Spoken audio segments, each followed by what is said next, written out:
Metro রেলের ৪৩৩ নম্বর pillar. খামারবাড়ি এলাকার এই পিলারটি একটি মর্মান্তিক মৃত্যুর সাক্ষী হয়েছে। সেই পিলারে বসেছে নতুন বিয়ারিং প্যাড। প্যাডের চারপাশে বসানো হয়েছে ক্যাপ, তাই এটি খুলে পড়ার সম্ভাবনা নেই বলছেন প্রকৌশলীরা। কেবল ফার্মগেট এলাকায় নয়, নতুন করে সবগুলো পিলারের বিয়ারিং প্যাড পরীক্ষার কাজও শেষ করেছে কর্তৃপক্ষ। এটা পড়ার কারণটা হচ্ছে এটা ডিজাইন ফল্ট। একটা ডিজাইন করা হয় যে মেট্রো রেলের একটা ডিজাইন থাকে, তো এই ডিজাইনের উপর ভিত্তি করে কাজটা করা হয়। স্ট্রাকচার ফ্রেমগুলো যখন বসাই দেবে, চারো অংশেই ওটার নাট থাকবে এবং টেম্পারমেন্ট ওর গ্যারান্টি ওয়ারেন্টি থাকবে, ওই অবস্থায় চলতে থাকবে, আর কখনো মুভমেন্টও করবে না, কখনো নড়াচড়াও করবে না। রোববারের দুর্ঘটনায় পথচারী আবুল কালামের মৃত্যুর পর মেট্রো রেলের পিলারে ব্যবহৃত বিয়ারিং প্যাডের মান নিয়ে প্রশ্ন উঠেছে। কারণ গেল বছরের সেপ্টেম্বরেও একই এলাকার আরেকটি পিলার থেকে ছিটকে পড়ে বিয়ারিং প্যাড। এমন ঘটনায় ক্ষুব্ধ নগরবাসী। সবচেয়ে দুঃখজনক হলো যে গত বছরও এই কাহিনী হয়েছিল, এই প্যাড পড়ে গেছিল, কিন্তু তারপরে কেন সমস্ত প্যাড চেক করেন এই কেন সরকার? যে দায়িত্ব তো সরকারের।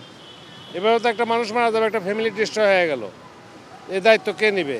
যারা কাজটা করছে হয়তো পরিপূর্ণভাবে মনে করেন যে করছে সে ঠিকই করে গেছে, কিন্তু পরবর্তীতে ওটা চেক করা উচিত ছিল।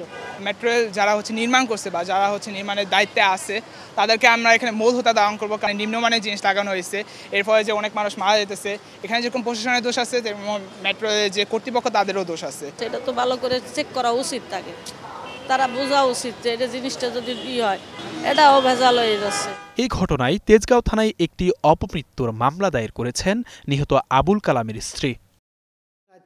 কিন্তু কেন এমন দুর্ঘটনা? ডিএমটিসিএল এর ব্যবস্থাপনা পরিচালক বলছেন, আন্তর্জাতিক নিয়ম মেনে যথেষ্ট সময় নিয়ে পরীক্ষামূলক চলাচল না করেই উদ্বোধন করা হয়েছে মেট্রো রেল, সে কারণেই এমন দুর্ঘটনা।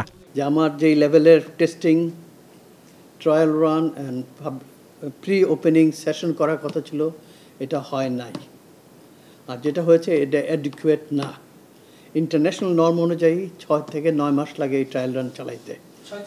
6 মাস পৃথিবীর প্রায় সবগুলি দেশেই। আমরা তো 2 মাস করছি, 3 মাস করছি। মেট্রো রেল পরিচালনায় ঝুঁকির কথা স্বীকার করে এই কর্মকর্তা বলেন, বাংলাদেশের আবহাওয়া ও জনবহুল ঢাকার প্রেক্ষাপট চিন্তা না করেই এই প্রকল্পের ডিজাইন করা হয়েছে। আমরা ডিজাইন করার সময় এই বাংলাদেশি ক্যারেক্টারগুলি ইনক্লুড করি না in the design stage, which is very important. আমার দেশে ধুলা পড়বে, পলিউশন হবে, ময়েশ্চার থাকবে, বৃষ্টি হবে, এটা নতুন কিছু না। That's all should be included in the design stage. ওটা করার মতো আমাদের নিজস্ব সক্ষমতা তখন ছিল না। প্রকৌশল বিভাগের বাইরে সাধারণ পড়াশোনা নির্ভর কর্মকর্তা নিয়োগ করা নিয়েও সমালোচনা করেন মেট্রো রেলের ব্যবস্থাপনা পরিচালক।